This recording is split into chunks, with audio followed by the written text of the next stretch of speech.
Keith, good morning. You're on mute, so you can unmute. Good morning. Hey, good morning. How you doing? Or good afternoon for you, but good morning for me. Yeah, absolutely. So let me just share. Really good, actually. Good. I've got, it says host disabled participant screen sharing. Let me do this. Hi, you should be able to do something now. Okay, let me, oh yeah, you're right. Well done. Let me just make sure that this comes up. Okay. There will be an opportunity to ask questions at the end. You can use the chat function. Keith will pause here throughout in case you have a question at that point. Again, we are recording this, so we'll have this for after the fact.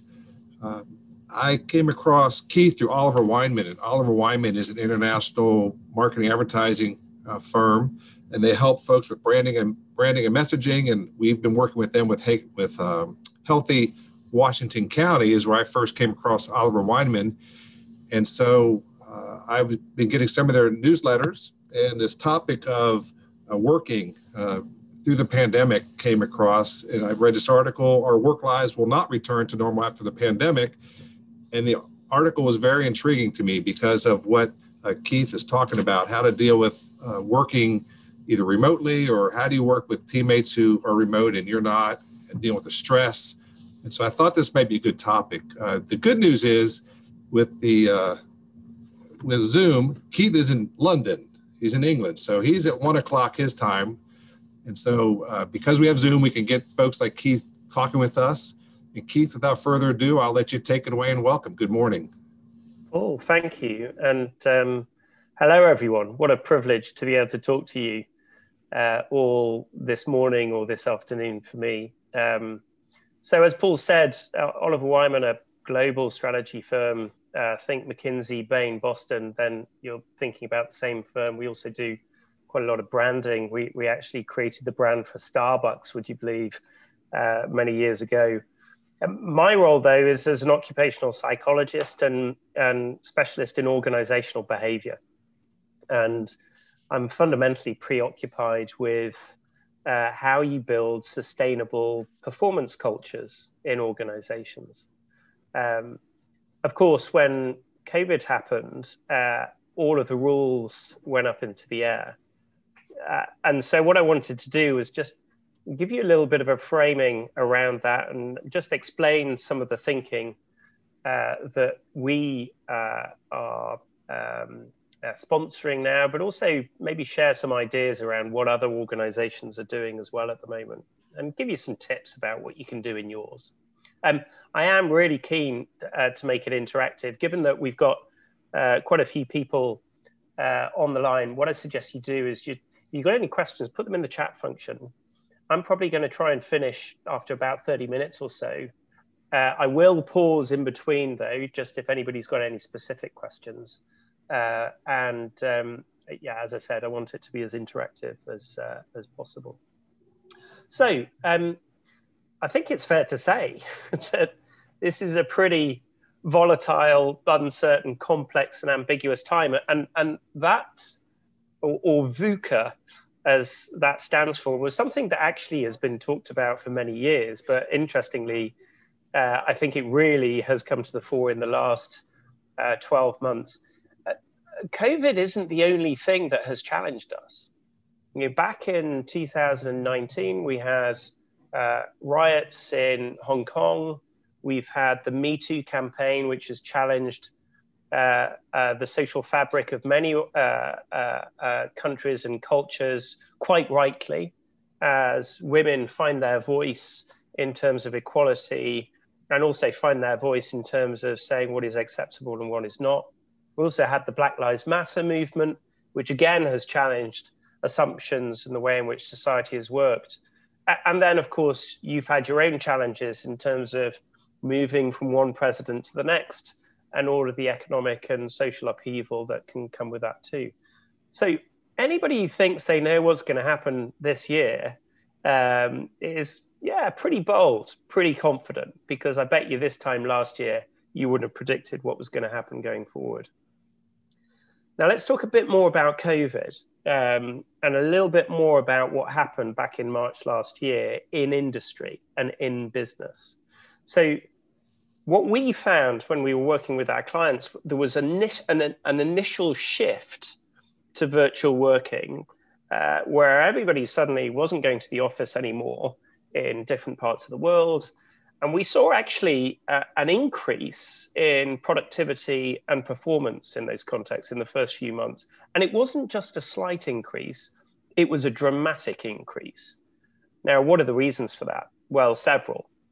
One, just like an individual, you get this crisis adrenaline coursing through your organization as you are in crisis, and it's all hands to the pump. How do we fix this? And people deal with it as a crisis, which implies, and the word crisis implies that it's going to end. It's going to have a beginning, a middle, and an end. So people threw themselves into it. The other thing that was interesting about that early peak in productivity was employees tolerated directive leadership in that phase too. Just do it. We haven't got time to talk about this. We haven't got time to have committee meetings. We haven't got time to, for any of the peripheral stuff. And the other thing that happened was there was a dramatic focus on the things that mattered. And all of that peripheral stuff, all of those nice to have things went out the window. One CEO who I spoke to of a global American investment bank, he said, I was amazed. He said, I was getting stuff done in 2 weeks that previously everybody was telling me was going to take 6 months. What then happened, though, was there was a slow degradation of that performance and that productivity as people suddenly realized, wow, this isn't ending. And also as they started to realize that all they were doing was working harder to meet the challenges rather than smarter and differently to meet the challenges. This is where we start to see significant well-being issues, mental health challenges. We started to see much lower scores in employee engagement ratings. And then, of course, we started to see a tremendous uncertainty in society as well, as people started losing their jobs and as people started to worry about their own job security. So it was at about that time that I wrote the article that Paul read, and it was published in the World Economic Forum and in other places as well. And it really was trying to talk about, well, all very well describing that, Keith, but what do you do?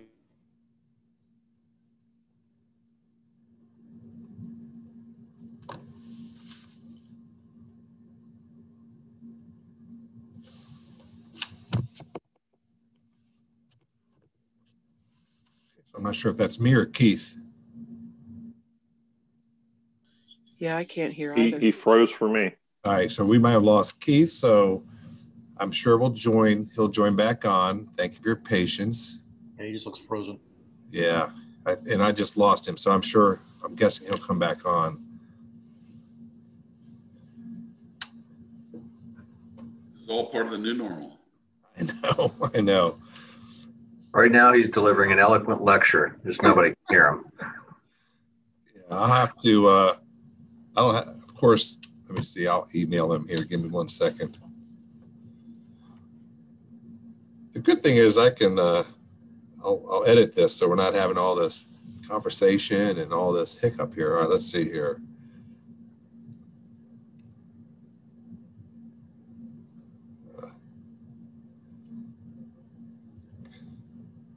Okay. Yeah, it's like when you lose someone on a call and you keep talking and what did you hear? Where did we leave off?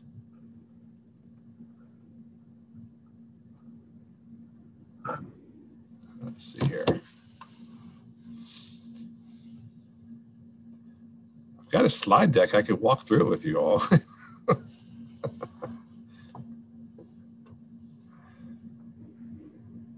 You don't have the accent for it, Paul.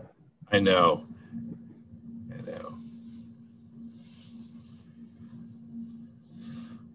Well, as we're waiting, and this may come up later with Keith, hopefully as we're waiting to get him back on, And to your point, Bill, he may not even know he's off, but I did send him an email, so we'll see what happens. It's going to get to him in 5 hours, but So what are some of the things folks are dealing with this COVID environment? He's talking about how, we were all gung-ho for the first month. We were really productive. We were working hard. And now between us and maybe some of our employees, I see our friends from FedEx are on there. I don't know if they have experience with their workers, because between FedEx and Amazon, you guys are working hard.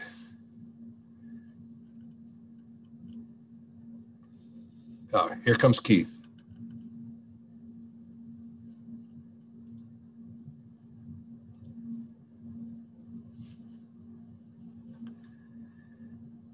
I am back. Sorry about that, Hi, everyone. Keith. Well, welcome back. We were just talking about you in your absence. Yeah. Well, listen, I appreciate it. Let me just get things up for you. And I said, he sent me I said, Keith sent me a slide deck. I could do it. And someone said, well, you don't have the accent. I said, you're right. Welcome back. Right. It's all yours. Thank you. Let me keep on going. Hopefully we'll be fine this time. So developing resilience is not a trait resilience. It's not like the color of your eyes or the color of your hair. It's something that you can learn.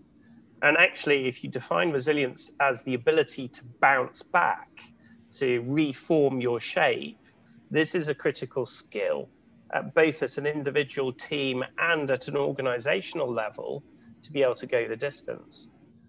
And then the final area I want to Keith, I'm going to interrupt you. I apologize. Yeah. We didn't hear confront reality. So you. Oh, okay. Yeah. Sorry. That's okay. It's all yours. Yeah. So confront reality.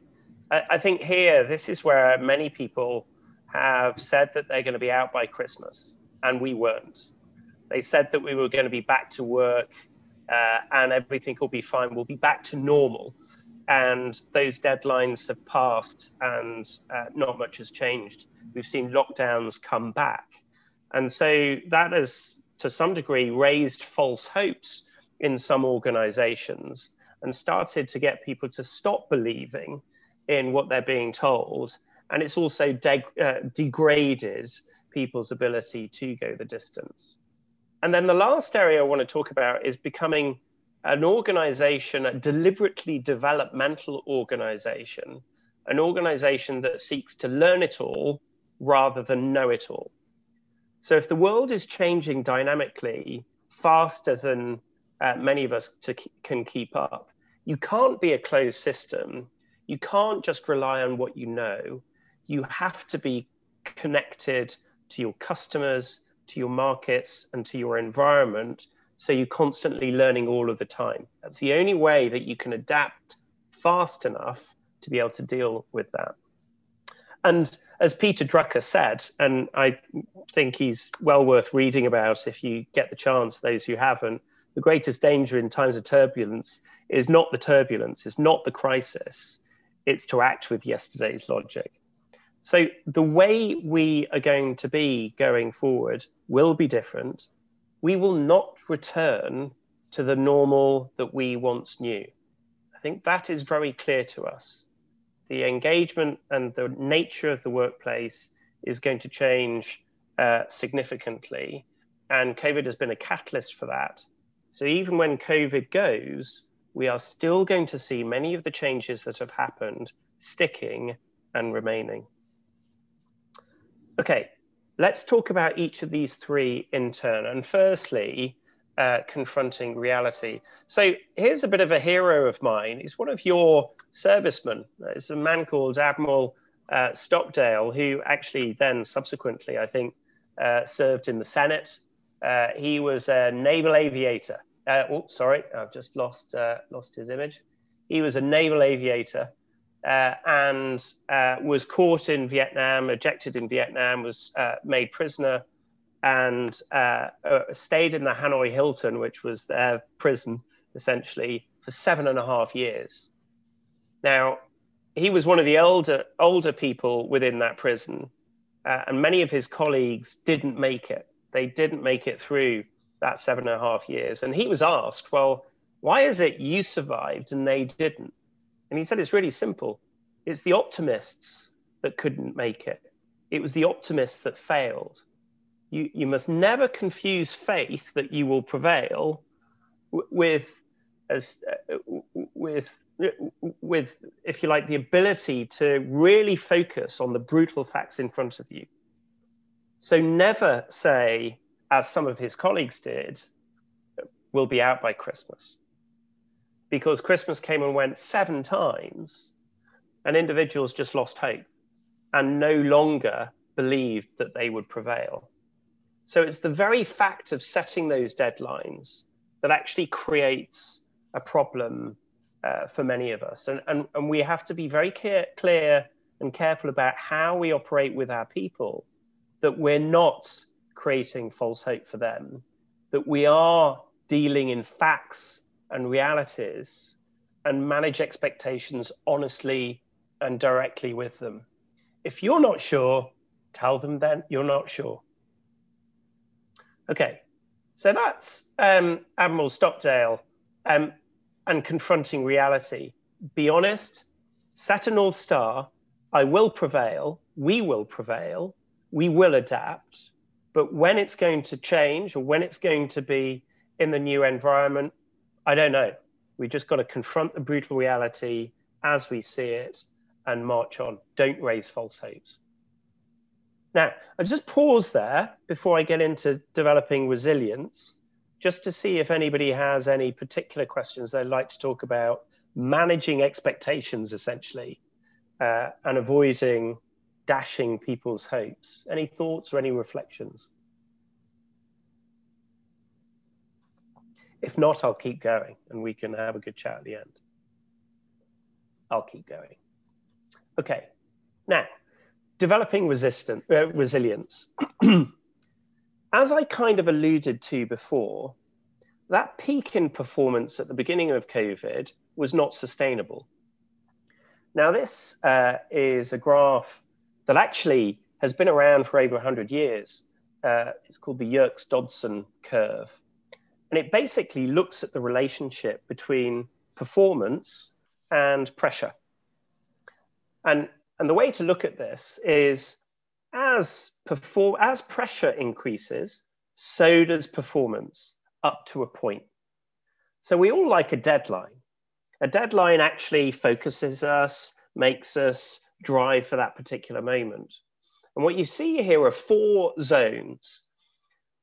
There is a point at which performance starts to degrade when that pressure gets too much or when it starts to get to us. So you have the first phase, which is activated. Bit of pressure, no intense deadlines. You're kind of ticking over. You're just on the idle and it's all fine and it's well within you. Zone 2 in flow is where the pressure is increased and you become a lot more focused, a lot more alert, a lot more alive to what is going on around you. And the way to compare it, or a way of thinking about it, is speed in your car, right? So let's say you've moved from a minor road, you're on the freeway, at 30 miles an hour, you're in zone 1. You've got the capacity to talk to your friends, to look around, to operate the radio. As soon as you get up to 55 or 70 miles an hour and you're in zone 2, that's when you actually have to focus. You're a lot more alert to what is going on around you. You're optimized and you're in flow.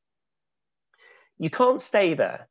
And when you look at athletes and when you look at motor racing drivers, or when you look at other people that require to be in a particular zone, they can only sustain it for a certain amount of time. And they train to peak at a certain amount of time. If you stay there, you start to lose your performance. You start to become frustrated. You start to become anxious. You start to feel as though you're driving faster than you really ought to. If something went wrong, you feel as though you're hanging on.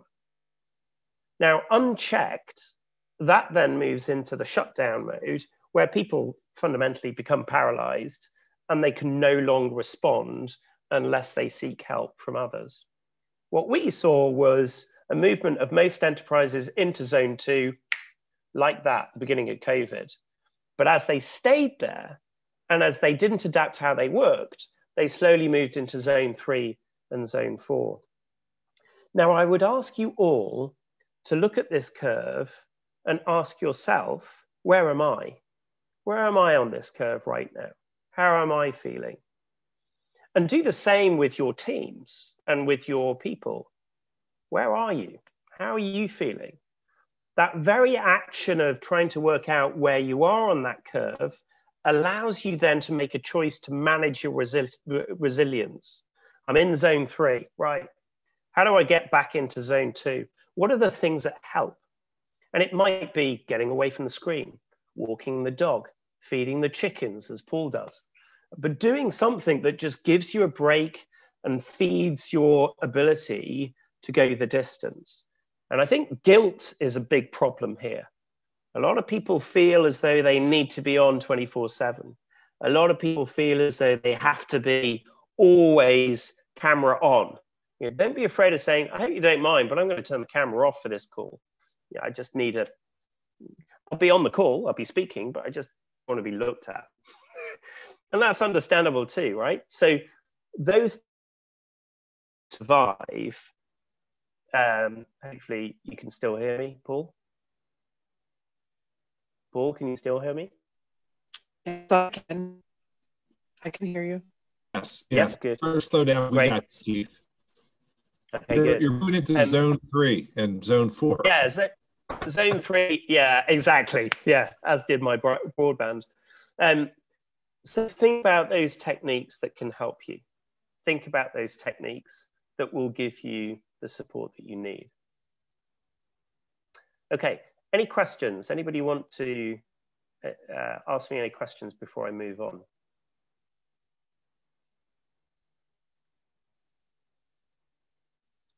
Are you still there? Just a comment, Keith, that thought that optimists don't make it was brilliant. I mean, that's intriguing. Yeah, no, they don't. Realists make it. And yeah, it's interesting, isn't it? Because leaders often think, no, I need to make them feel as though there's something to look forward to. I need to buoy them up. I need to move them along. No, you need to be consistent. You need to be honest. You need to confront brutal reality. You need to do it with them. You need to set a North Star to say, we'll do this. We will prevail. But don't sell them something that can't be evidenced. And so, yeah, I think optimists not well equipped for this sort of environment. Okay, I'm going to move on, if that's all right. And I'm going to talk about becoming a learn-it-all and not a know-it-all. This is interesting. The fascinating things about our environment and our world is many of the boards and the executive teams that I talk to weren't brought up in it.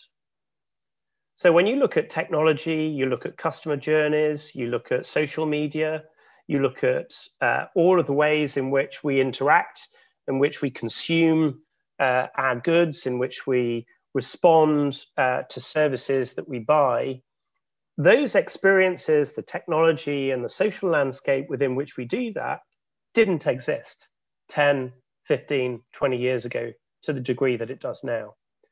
And yet many of our businesses are run by people or boards or oversee our businesses. Those people grew up in a time that is unrecognizable compared to what your frontline staff are looking at right now. So what's critical is that we as leaders, most senior leaders, are learning all of the time. We can't have a fixed mindset. We've got to have a growth mindset. And another American hero, Satya Nadella, the chief executive of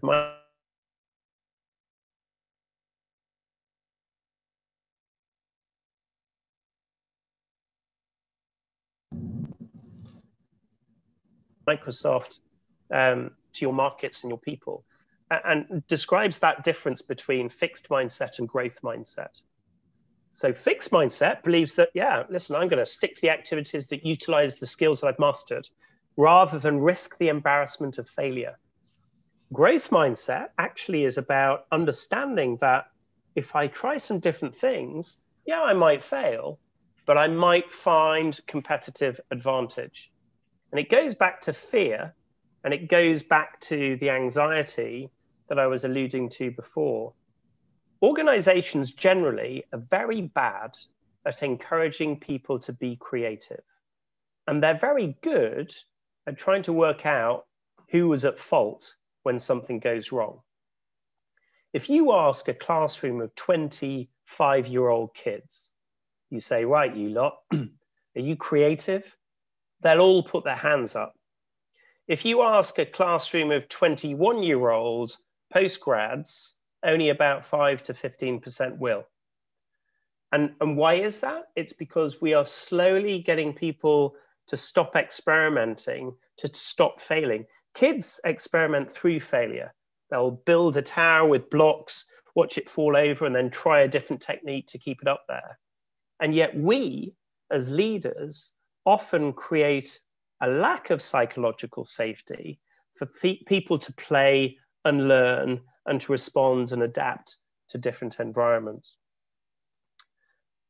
One last thought for you, and it kind of links to this, and it's our competency traps. And it's about moving out of your comfort zone, right? We get better at what we're already good at. The more expert we get, the more fun we have. The better we are at something, the higher the opportunity risk or cost of doing it differently. The returns on exploitation are more certain and closer in time than the returns on exploration, that fear aside. So we become trapped in our own competency and our own expertise. Now, bringing this back together for you before we open it up to the floor. Organizations have to change the way they operate, the way they're led, the way they learn, the way they connect with the world around them. Leaders have to enable resilience rather than act as barriers to it. And you have to lead by example. If you're on Zoom or you're expecting other people to be on Zoom at 10 o'clock at night, you're not setting a good example. People find it very difficult to find the barriers between work and home right now. It used to be working from home, then it was working from anywhere. Now it's described as living at work. And so a leader's responsibility in balancing and growing resilience is very important. And then finally, confront the brutal reality of where you are. Know that you will prevail, but don't set any false deadlines in terms of how you tackle this going forward. Nobody can predict what 21 is going to bring. Now, I'll pause there. Hopefully you're all still with me. I'm more than happy to take any questions that you like. I managed to do it in half an hour, Paul. I hope you're pleased with that. It's good. And, you know, I believe in having a meeting as long as you have to, not a minute longer. But there, I think some really intriguing issues you brought up, Keith. So we're opening this up for questions, comments, feedback, experience. And you can just chime in and we'll just share the talking here if you have an interest. I will start off by saying, you know, just on two things. Number one, guilt. If you're working from home and, you know, we all have bosses. I have a board of directors, you know, so I'm a boss too. But if you're not doing maybe all that you think you can be doing, you feel a little guilty. And then as a boss, though, being sensitive as to where your folks are on this curve. And you know, someone who works with us got COVID. She was zone 2, but all of a sudden she gets COVID and now she moves to zone 3 and 4 just because of that. And then 10 days later, she's back. So I think this whole thing about if you're on the receiving and delivering end of expectations is really important to understand that changes. And as a boss, you have to be sensitive to where your people are, and everyone is different. Yeah, I think just to that, Paul, just an interesting point on that. When you look at how organizations are managing performance, that's changing too, right? Yeah. So we're finding that organizations are increasing the contact between managers and teams far more considerably than they had contact with their teams pre-COVID. And the reason why is because they have to be connected to them. They have to look at how they enable their people rather than retrospectively manage their performance. And so there's a much greater participation, I think, in managers and leaders in that particular area. And there's a lot of stress and tension. I mean, I'm looking at Brooke, who works at Goodwill, and even your clients, I'm guessing, are going through this. And so you have to be sensitive to your clients. We do. And actually, the thing that was really running through my mind when you were talking about being sensitive, Paul, was yes, we do, to our clients, to our staff, to our leaders that we're developing. But as we're emerging into what the new world looks like, I won't use that other N word because I don't like calling it the new normal. It's just what we live in now, right? Yeah. There's also a challenge of finding the balance of being sensitive, recognizing what phase people are in, but still getting the work done. Yeah.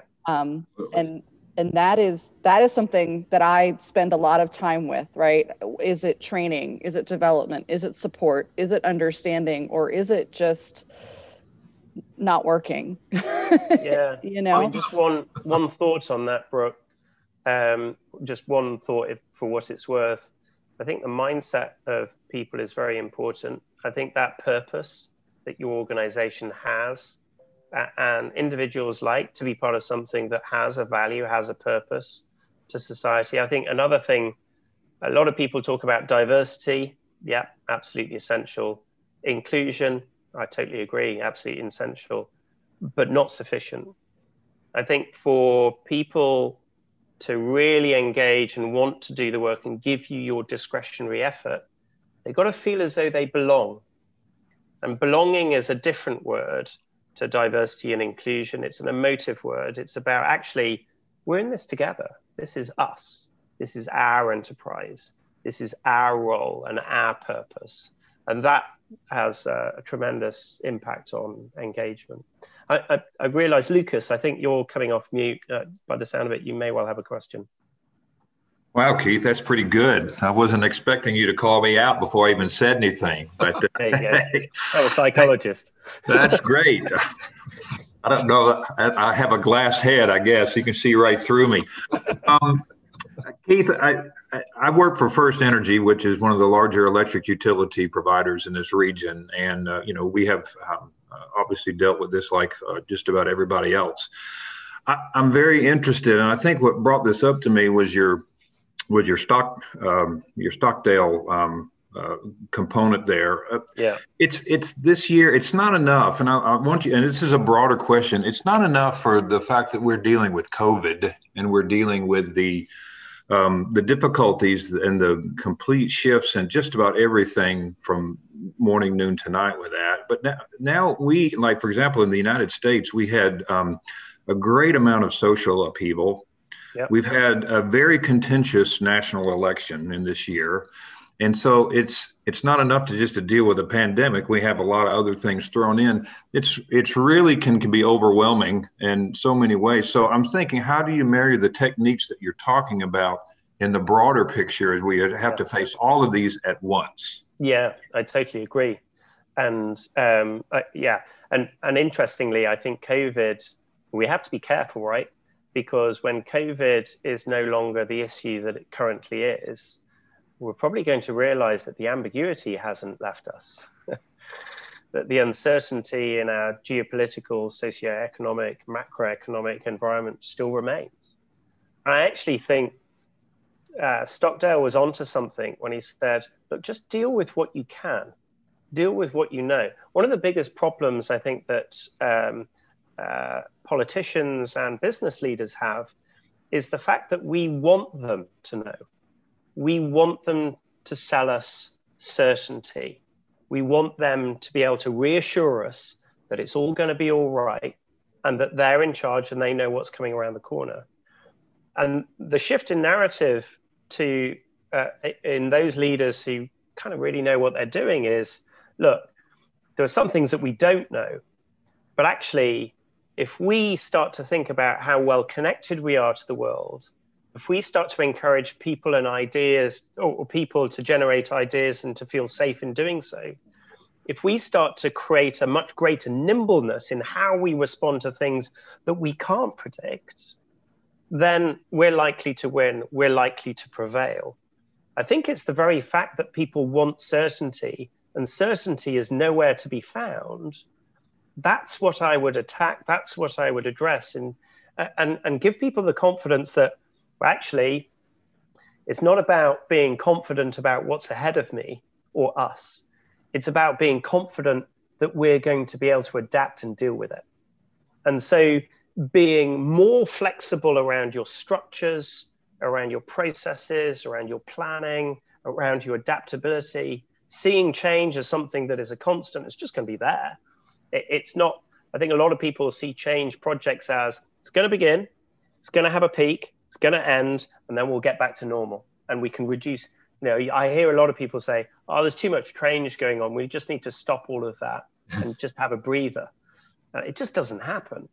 And I think a lot of that expectation is up to us to try and manage. Does that answer your question, Lucas? It does, Keith. It's good insights, and I really appreciate the 30,000-foot view of that. So thank you. Pleasure. Julia, I see you're off mute. Is there anything you'd like to ask? Oh, maybe not. You're talking to me. Keith, I have a question. That curve that you said has been around a long time. Could you make that available or tell us what the name of that is, who published that initially? The reason I ask is because I work in the professional services industry, consulting, engineering, and we have a lot of very determined, stick-to-it type of people. We're surrounded with excellent colleagues, which is a great thing. I think we all found ourselves experiencing that curve, particularly last spring, summer. I know I was on it, and I know I nearly hit that end point when things had to change, and I realized it. But it's hard to tell some of these people to shut down or to find ways to remove themselves from their immediate situation. And we were, I believe, experiencing a high level of burnout because of that. And that when you put that graphic on the screen, I saw my life over the last 9 months on that curve. It was helpful to me to see that and say, look, you need to figure out where you are on this and don't allow yourself to get here, because you're not going to be productive to the organization if you do. Yeah, you and me both, Bill. I think we've all been there. I think I'm going to send the deck to Paul, and I think Paul's already got it. I am more than happy for Paul to share that deck with all of you. I would ask you not to send it out willy-nilly, because obviously we've spent many years trying to pull all of this together for you, but I want you to be able to use it. I think the great thing about the curve is it brings a language and an understanding to what people are feeling. Right. It gives them a framework to describe what's happening and to understand when they need to do something. There was two individuals that I'll talk to you about, because at the end of the day, building resilience and making sure you go the distance is about choice, and it's about mindset. If you can be clear about where you are on that curve, and then clear that you have a choice to do something about it, then I think that makes a massive difference. Those two people, one was a guy who wrote a book called Man's Search for Meaning. I'm trying to remember his name. Viktor Frankl. Viktor Frankl. He was a Jewish psychologist in the concentration camps in the Second World War. He said, it's really interesting, right? People can take away your family from you. They can take away your clothes. They can take away the gold from your teeth. They can take away everything, but one thing that no one can take away with you, your last freedom, which is to decide how you choose to respond to what they are doing to you. How you choose to respond to what they are doing to you. I'll give you an idea of what I mean by that. I'm at work. I get a call on a Sunday night from my boss saying, I've got this spreadsheet. I want you to have a look at it for the Monday morning meeting. Heart drops, just about to cook dinner for the family, for the kids, Sunday night, right? And I'm thinking, I haven't been with them all week because I've been on Zoom calls all day. And now I'm being rested away with them. In that moment, you have a choice. You have the choice to text back and say, can it wait until tomorrow morning? I'm about to cook dinner for my family. Or it is going to wait until tomorrow morning. I'm cooking dinner for my family. Many people who work for you all won't think they have that choice. They'll feel fear, they'll feel anxiety, and you've got to create the environment where people can make that choice, notwithstanding Brooke's point that you still have to, you go the distance, you still have to deliver, but you're not going to go the distance if you're not managing your resilience and you're not able to bounce back. So I think it's about the example that we show. Briefly on mindset, the other guy that's worth thinking about, it's a guy called Felix Baumgartner, great name. Felix is an Austrian. He set the world record for the highest ever free fall parachute jump. He basically took a space capsule up to 120,000 feet and then jumped out in a spacesuit in basically virtually no atmosphere. He was training for a year. In the last 3 months, he started to get a bit irritable when he was training with the spacesuit on. He could stay in it 2 hours and 2 hours only, and then an hour, and then half an hour. And eventually, he couldn't even be in the same room as the spacesuit. He was that scared of it. He just felt it claustrophobic, and it was manifesting all of his fears about losing his life. He went to see a psychologist, and the psychologist allowed him to change his mindset and his relationship with that spacesuit, started to talk through how that spacesuit was saving his life, how it was protecting him. And after he was able to get his head around that, he was able to stay in that spacesuit for 9, 10, 12 hours on a stretch without any problem. So our mindset around what we can choose to do and what we can't choose to do is something that we also need to all be able to work on with our people so that they can say, do you know what? I'm not going to work tonight. And as a leader, you have to be able to do that too. Guys, girls, I'm not going to be available on Wednesday evening. I'm going to be with my family. I urge you to do the same. Talk to your teams about the techniques that allow them to find those breathers and give them permission. Thank you. Glenn, I know you had a question or a comment. Yeah, it actually segues very nicely into the discussion of the Sunday night phone call. You mentioned that we're now living at work. For decades, there has been discussion of the work-life balance. And at least in my circles, people trying to push you to find a good life work balance. And yet we certainly seem to have moved away from that due to technology. Clients in particular, more than bosses and employees, but clients and customers expect instantaneous response. Doesn't matter what day of the week or what time or holiday, it just doesn't matter. Yeah. Is there some sort of a guidance or a pool of research that is going to either encourage us to resist that or to encourage us to embrace it and say, this is what we're doing and this is the way life is going to be? Yeah, really good question, Glenn. I think that research is being done right now. Yeah, and some of it has already been done. I think at the end of the day, the customer has a choice. You know, they can go to a business that is going to deliver 24/7. And so managing the customer is probably not the way to go. The market is going to require us to respond in a different way. But I think there's some rivers of thinking, some challenges that we need to confront as a result of that. For example, why do we work from 8 in the morning to 6 at night? Why do we do that? Why do all our people have to be there from 8 till 6? When we look at the 24-hour clock, why are we not working in a different way? Why are we not allowing people to miss the rush hour, come in at 11, do what work they needed to do in the workplace to collaborate and to interact, and then maybe shift on in the evening? I think a lot of people are looking at the productivity of individuals rather than the time they spend or when they spend in the workplace. The key is being able to find those boundaries where you say, I'm handing the baton over to someone else. So shift work and overlapping employee bases is something that increasingly is being explored. The office is actually seen as something that is incredibly valuable for training, for development, for collaboration, for culture, but not much else. And so I think all of the, if you like, the strictures that we have around what the workplace looks like, I think are up for grabs. And yet that constant around what customers want, that is changing. In a global environment, they don't switch off. I think there is one other thing I would say, just as a global business ourselves.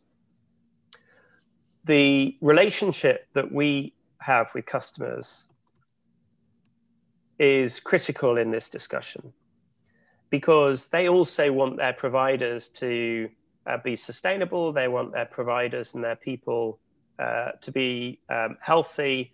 The optics that many organizations have with slavery or other things in their supply chain points to that, goes to that. When you have a really good relationship with a customer, they won't burn you. They will understand your value and they will work with you to deliver that. So I just think that, I mean, I hope I've started to answer your question at least, Glenn. It's up for grabs. All of the assumptions that we had previously, I think they're out of the window, and we need to start to adapt and change and confront those assumptions. Very good. Thank you. Terry, I saw you came off from mute. Do you have something to come? Terry's an amateur psychologist, or maybe has a psychology degree. He's a pastor as well. So hi, Terry. Oh, Terry, nice to meet you. Yes, Keith, and you've had some brilliant observations, and I guess we are customer driven to a large degree, but I'm going back to that thought you had of being an optimist versus a realist. I wonder if the customer is the problem, or am I the problem? So maybe this drivenness to always be working maybe isn't so much the perception is that the customer. Is it really me that's the issue? Well, I think it's great. It's a great question, and I'm going to answer that question with a psychologist experiment that was run in the 1980s. All right, just because I'm thinking about my customer here, Terry, but I think all of you will enjoy this story. So in the late 80s, I think it was Michigan State University, put 10 monkeys in a cage. And on the top of that cage, they put a banana. And they all climbed up to try and get the banana. And one of them got the banana and ate it. And the experimenter hosed the whole of the 10 monkeys down with cold water.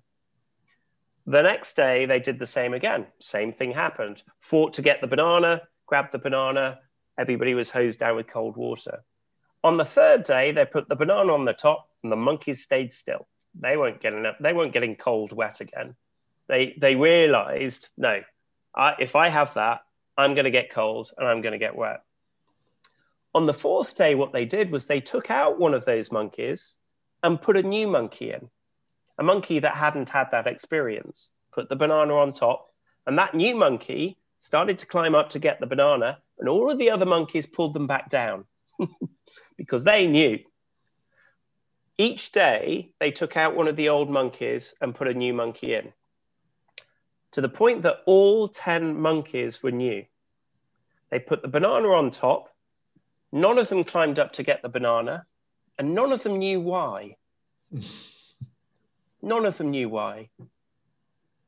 None of them had been made wet. None of them knew why. And I think this is a fascinating thing about workplace and about human condition. We have some stupid rules that we can't even remember why we have them.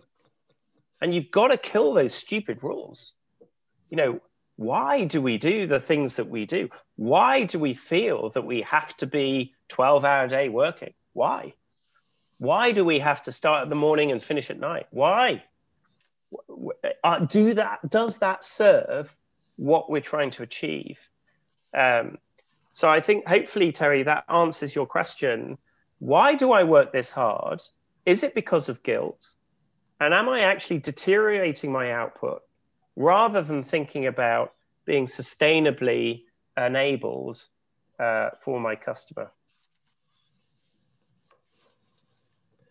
And I have a Linda, can you hear me? And are you there still, Linda Marcinko with FedEx? And if you want to say hello, you have to unmute yourself.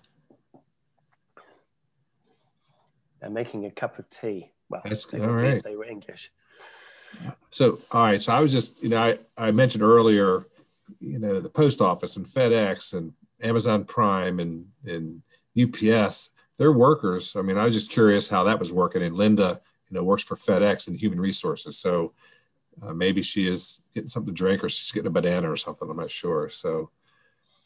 Yeah, I think even at Amazon and many of the other, actually a lot of the food markets and the big supermarkets, the big multiples, they're thinking very differently about how they work and how they fulfill. I mean, interestingly, because the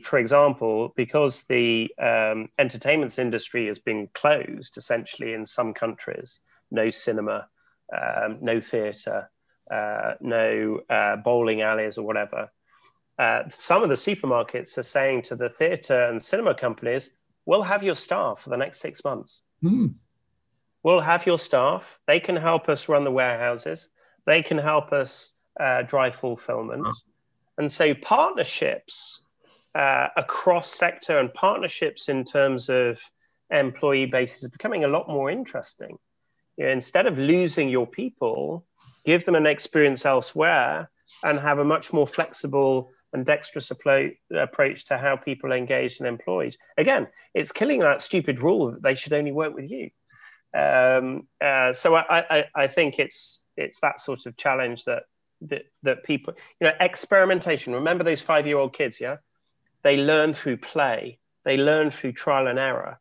And if we're not creating psychologically safe environments for our people, they won't give you the ideas that you need to be able to weather it.